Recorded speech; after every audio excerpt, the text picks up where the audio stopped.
Bonjour à tous, bienvenue dans cette formation, intitulée « Python pour l'analyse des données ». Aujourd'hui, on va continuer à parler de NumPy. Prenons en main NumPy, avec Jupyter Notebook. Allons-y. N'oubliez pas, commençons toujours par l'import de NumPy.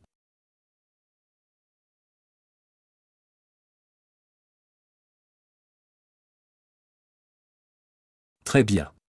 NumPy fournit de nombreuses fonctions mathématiques utiles pour travailler avec des arrays ou même des listes, comme la moyenne, le minimum, le maximum et la médiane. Pour illustrer ces concepts, nous allons créer un array et appliquer toutes les fonctions mathématiques mentionnées précédemment. Allons-y.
Très bien.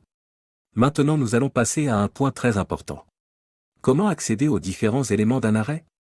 Vous pouvez accéder à un élément spécifique d'un array de la même manière que vous accéderiez à un élément d'une liste classique, en utilisant son indice. Pour accéder à un élément d'un array, utilisez la syntaxe suivante.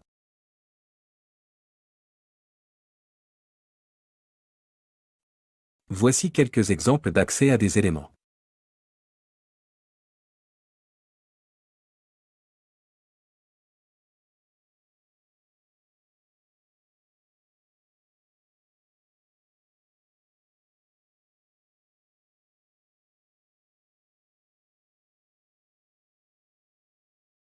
Très bien.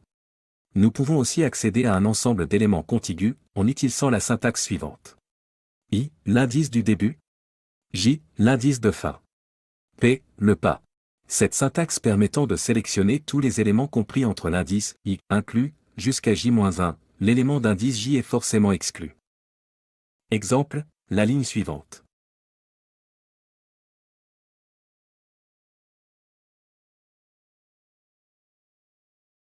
Cette ligne permet de sélectionner, au sein de notre array, l'ensemble des éléments de l'indice 1, soit le deuxième élément, jusqu'à celui d'indice 3, soit le quatrième. Voilà. Très bien. Si vous ne spécifiez pas de valeur pour i, on commencera à l'index 0, premier élément. Si vous ne spécifiez pas de valeur pour j, on ira jusqu'à la fin de la liste, dernier élément. Si vous laissez la valeur de p vide, le pas par défaut sera égal à 1. Exemple, la ligne suivante.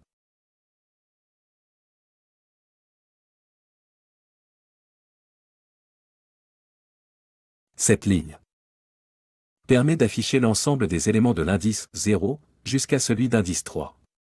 Car nous n'avons pas spécifié la valeur de i. Voilà. Très bien. La ligne suivante. Cette ligne permet d'afficher l'ensemble des éléments de l'indice 1 jusqu'à le dernier élément, parce que nous n'avons pas spécifié la valeur de j. Voilà. Très bien. La ligne suivante.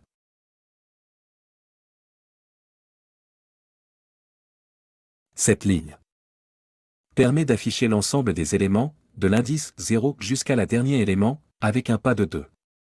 Parce que nous n'avons pas spécifié la valeur de i et la valeur de j. Voilà. Très bien. Dans le cadre d'une étude de données, vous pourriez vouloir sélectionner une partie des données en fonction d'un critère, par exemple, tous les éléments qui correspondent à une catégorie spécifique, ou d'une condition, par exemple, tous les éléments qui correspondent à une valeur supérieure à un certain seuil. Les arrêts NumPy permettent de faire cela. Donc, il est possible de sélectionner des éléments d'un arrêt de NumPy en spécifiant une condition plutôt qu'en utilisant leur indice. Pour ce faire, vous pouvez utiliser la syntaxe suivante. Cette syntaxe permet de sélectionner uniquement les éléments qui remplissent la condition spécifiée. Exemple, la ligne suivante.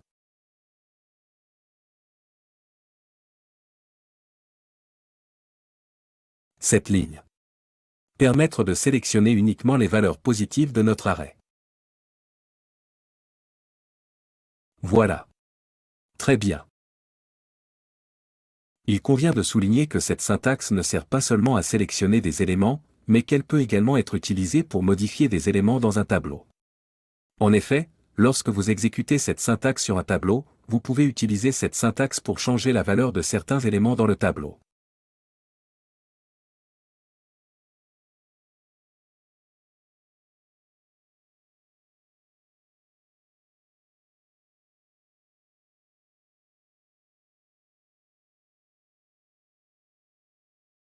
En effet, si vous exécutez, cela signifie que vous remplacez le troisième élément de notre arrêt par 15.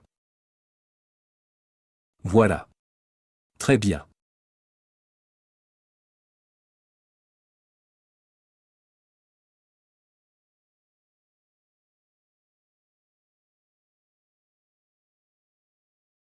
Et si vous exécutez, vous remplacerez tous les éléments négatifs au sein de notre arrêt par 0. Voilà. Très bien. Dans la prochaine vidéo, nous allons mettre en pratique toutes les connaissances que nous avons acquises en répondant à plusieurs questions dans un exercice pratique. Alors, à la prochaine vidéo.